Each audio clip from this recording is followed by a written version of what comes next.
నమస్కారం, వార్తలకు స్వాగతం. ముందుగా ముఖ్యాంశాలు.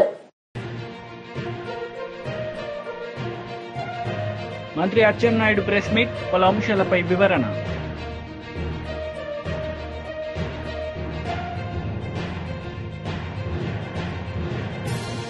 Congress leader Shabbir Ali press meet, ఇరు పార్టీలపై ఫైర్.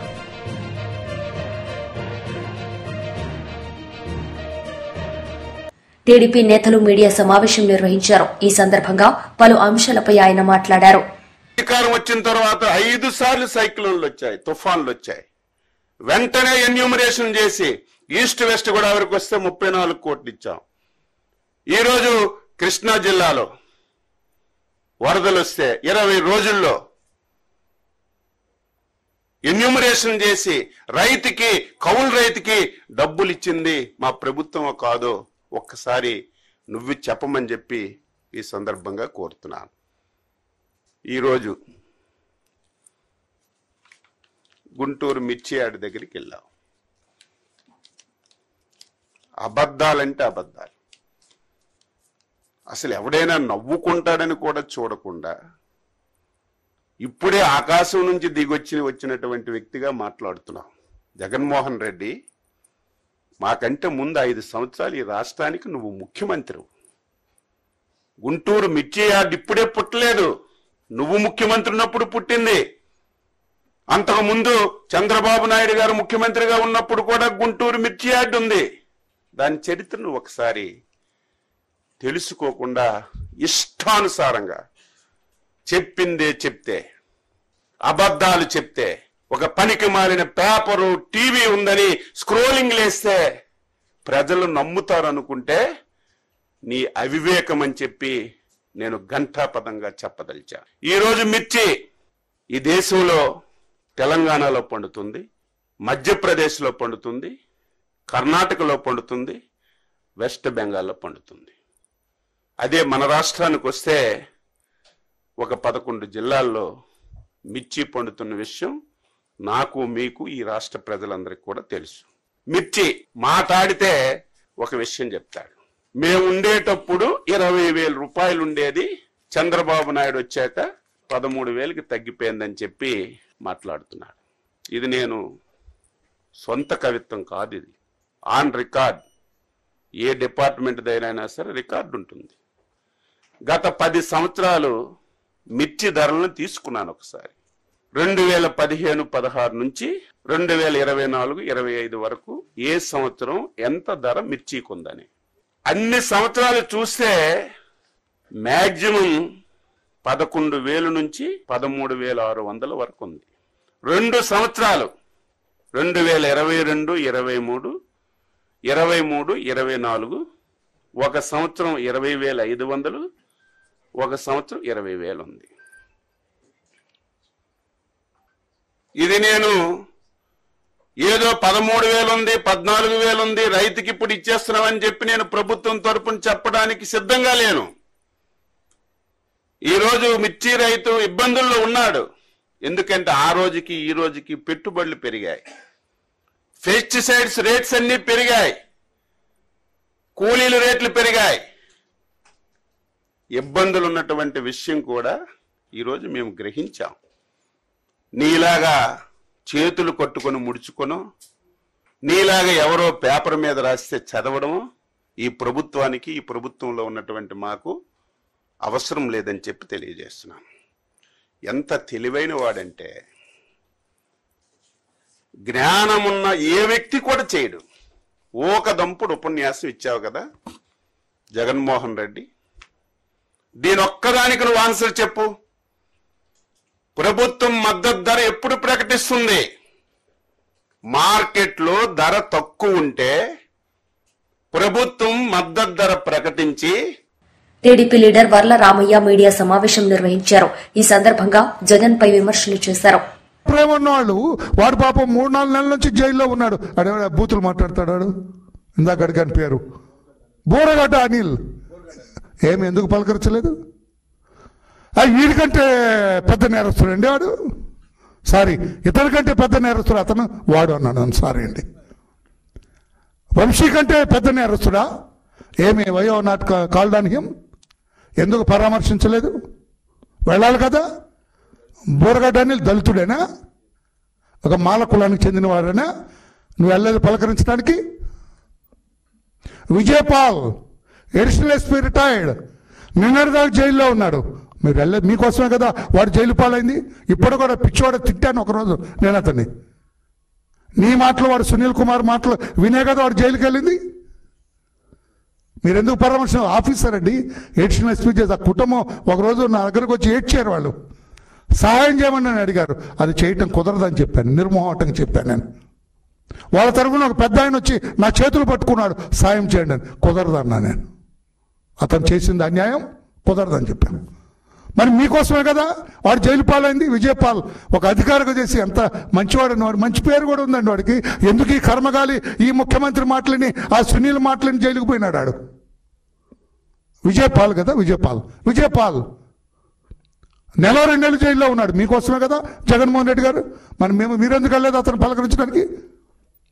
అంటే ఇతని కంటే పెద్ద నేరస్తుడా వంశీ కంటే ఆ విజయపాల్? మీకోసమే కదా, మీ కోరిక తీర్చడం కోసమే కదా, మీ ఉబలాటం తీర్చడం కోసమే కదా. RRRని తంతూ ఉంటే మీరు చూడాలనుకున్నారు, ఆ కోరిక నెరవేర్చాడు. మరి వాడిని చూడటానికి వెళ్ళలేదే మీరు? Why what for this discrepancy? ఈ డిస్క్రిమినేషన్ ఏంటి? దళితులు జైల్లో ఉంటే మేము చూడం, అగ్ర కులాల్లో ఉంటే చూస్తాం. అరే మాచల్లోని చూశారు కదా ఆయన, రామకృష్ణారెడ్డి నెల్లూరులో ఉంటే వెళ్ళినారు ఈయన. మరి విజయపాల్ని ఎందుకు చూడలేదు? అతన్ని అనిల్ని ఎందుకు చూడలేదు? బోరగడ్డ అనిల్ని. ఈ వివక్ష ఏంటి?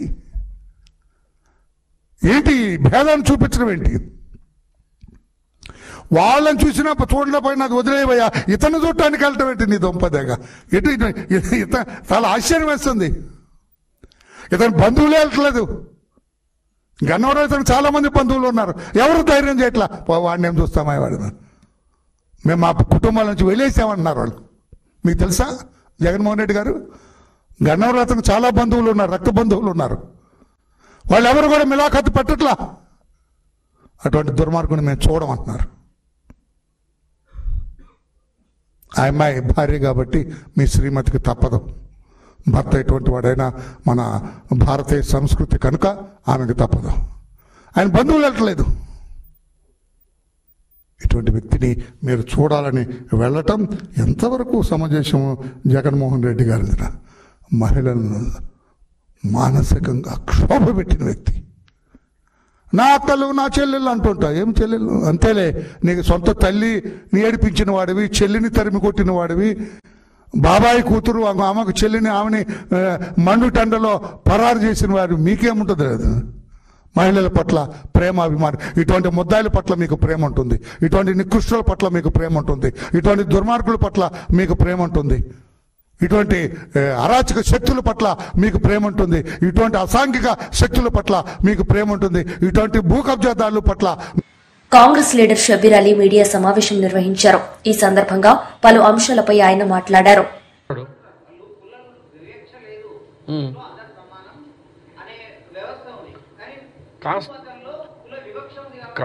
కాన్స్టిట్యూషన్ ఏమంటుంది, చట్టం ఏమవుతుంది? మన సుప్రీంకోర్టు కూడా 2010లో జడ్జిమెంట్ ఏమన్నారు?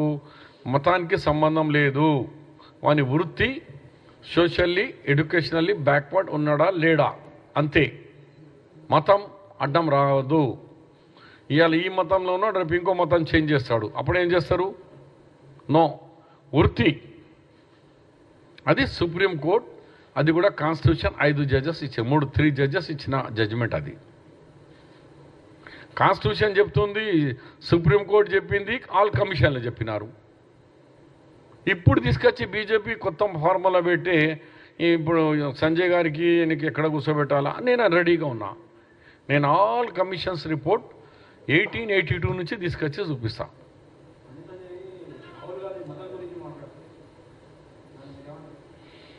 రాహుల్ గాంధీ గారి కుటుంబము మతంతో మాట్లాడతానని నిన్న మొన్న చిన్నవాడు చెప్తే ఎట్లనయా? సంజయ్ గారు రాహుల్ గాంధీ గారికి గతంలో ఆయన ఫస్ట్ అంటారు నేను ఇండియను, భారతదేశం గురించి వాళ్ళ కుటుంబం 7 జనరేషన్స్, 1-2 కాదు.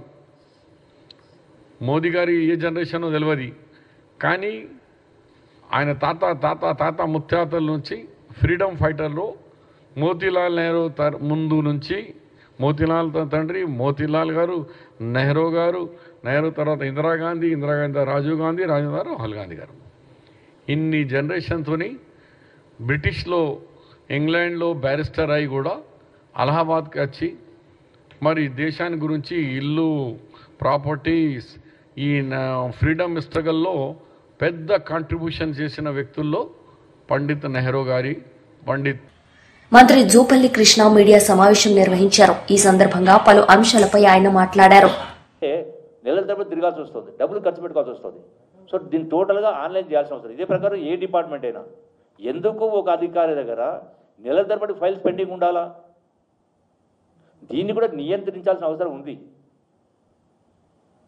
ఎక్కడ ఏ ఫైల్ అయినా ఏ అధికారి అయినా దాని యొక్క సందర్భాన్ని బట్టి వాద్యం అంటే వారం రోజులు 10 రోజులు 10 రోజులు నెల సంవత్సరాల తరబడి ఎందుకు ఉండాలా?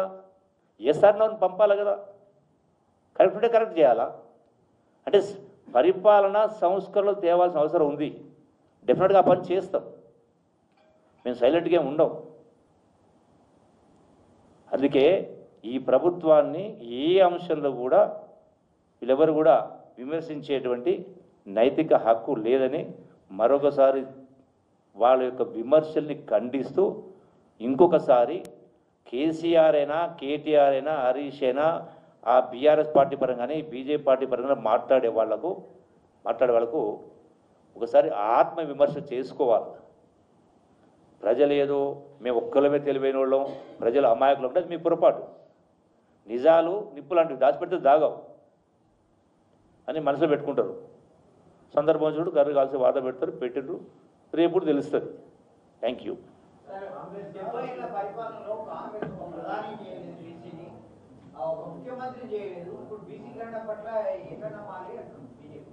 ఇప్పుడు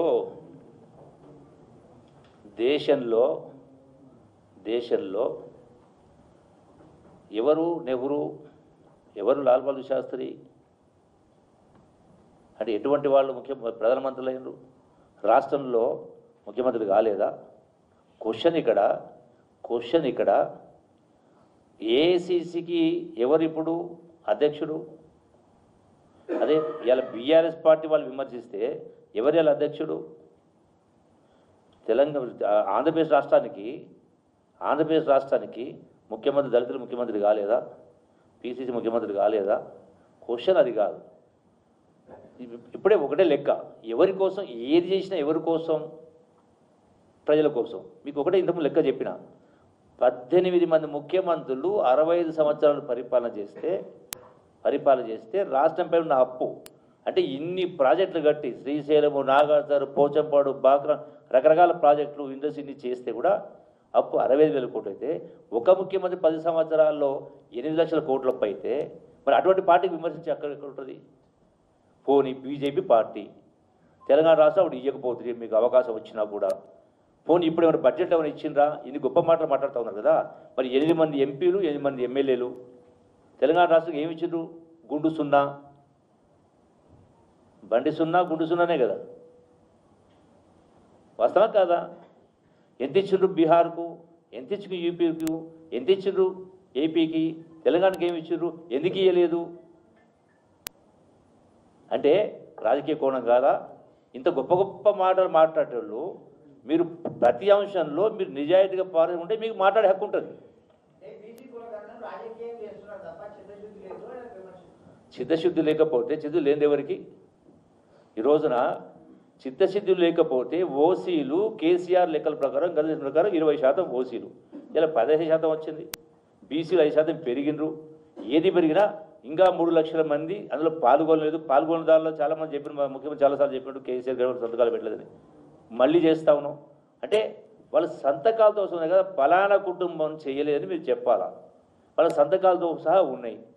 మీరు ఎంపీ ఈటెల రాజేందర్ మీడియా సమావేశం నిర్వహించారు. ఈ సందర్భంగా పలు అంశాలపై ఆయన మాట్లాడారు. 15% నుంచి 17.5% పెరిగినట్టుగా, ఎస్టీల జనాభా 9 నుంచి 10.5% పెరిగినట్టుగా, బీసీల జనాభా 52% నుంచి 46.5% తగ్గిన విధంగా ఇట్లా ఓసీల జనాభా అని చెప్పిండు.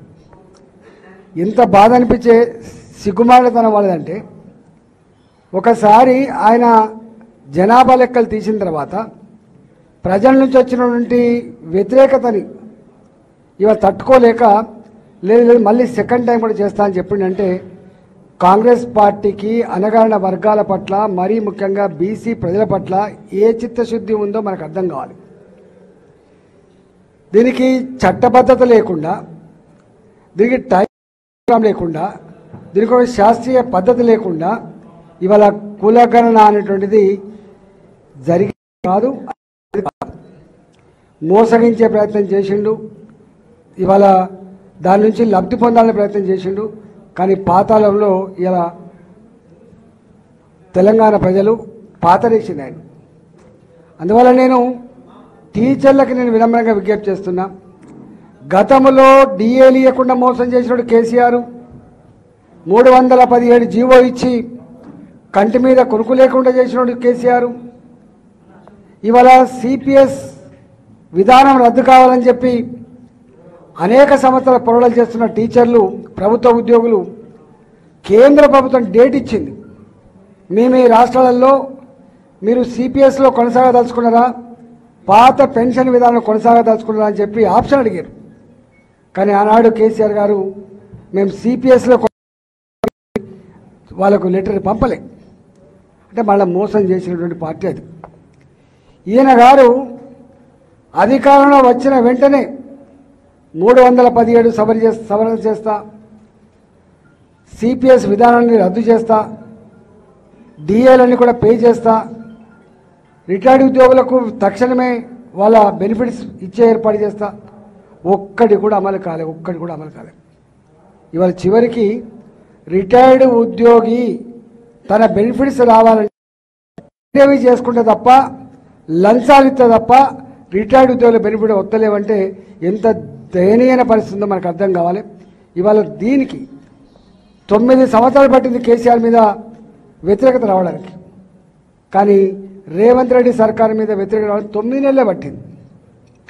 నేను మా టీచర్లకి, ఇవాళ తెలంగాణ సమాజం అంతా కూడా కొండ నాలుకకు మందెత్తే ఉన్న నాలుక పోయినట్టుగా కేసీఆర్ పోతే బాగుపడుతుందని చెప్పి భావించినాం.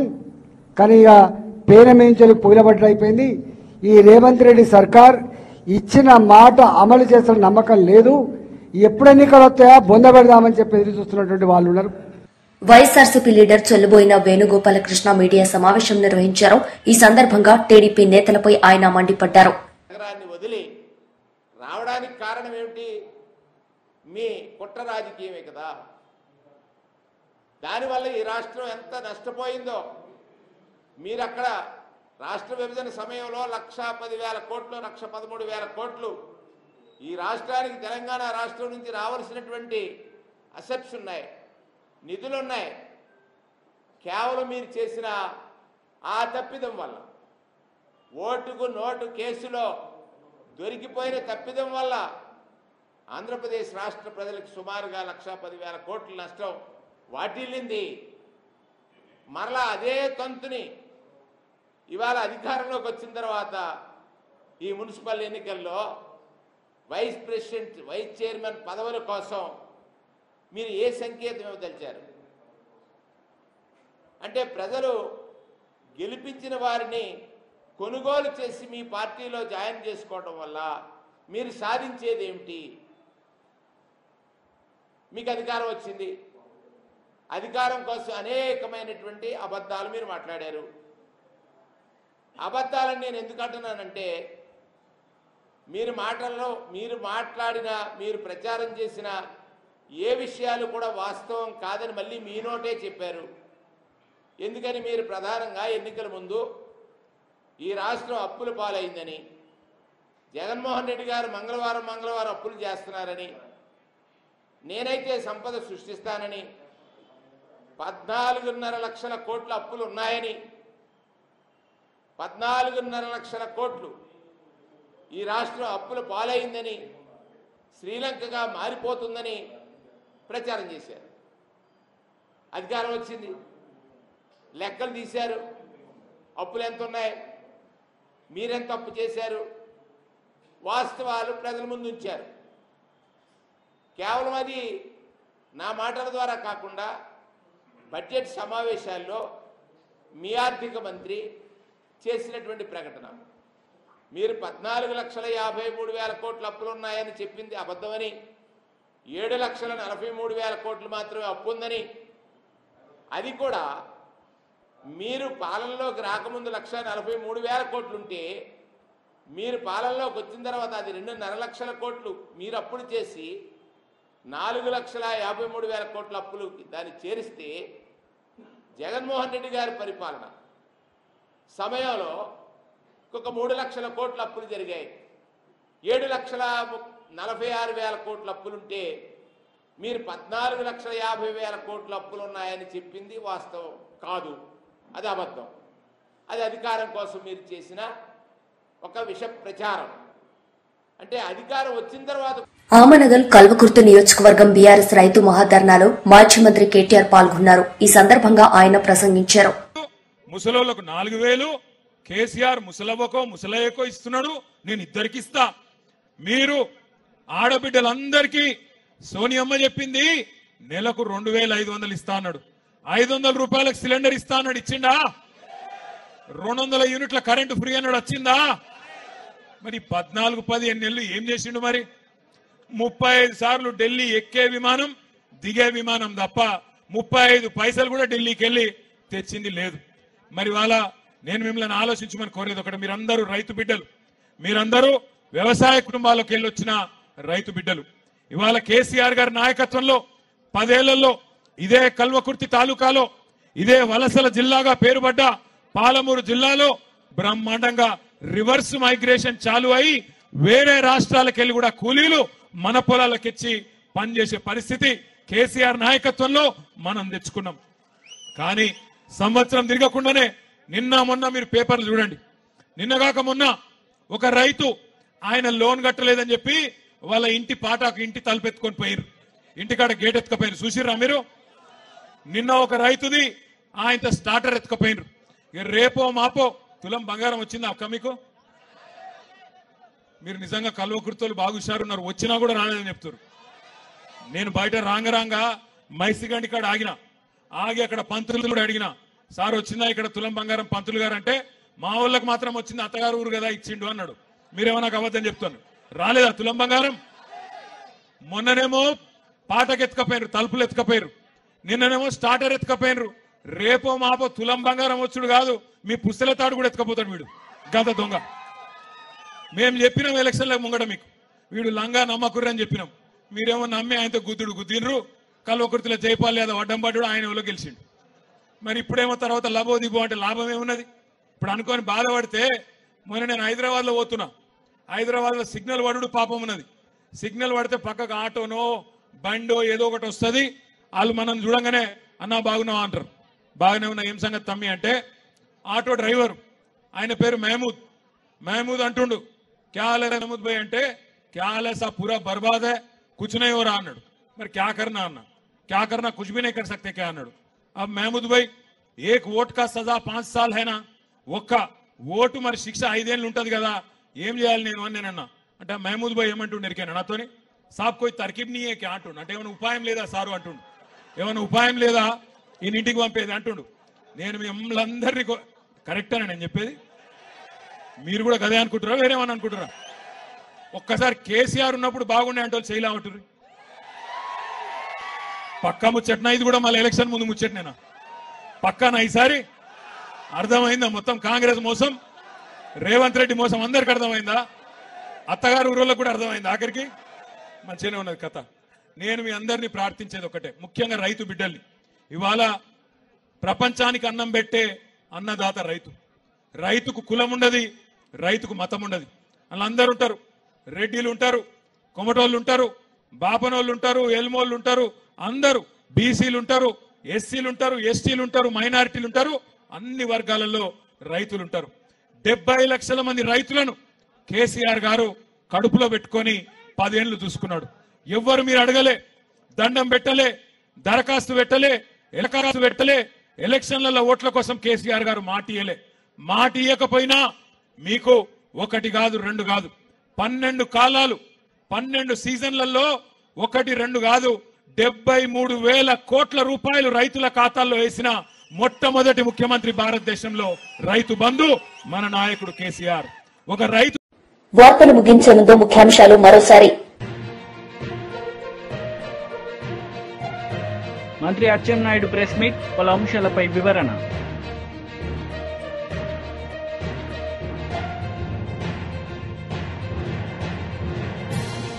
Congress leader Shabbir Ali press meet, ఇరు పార్టీలపై ఫైర్.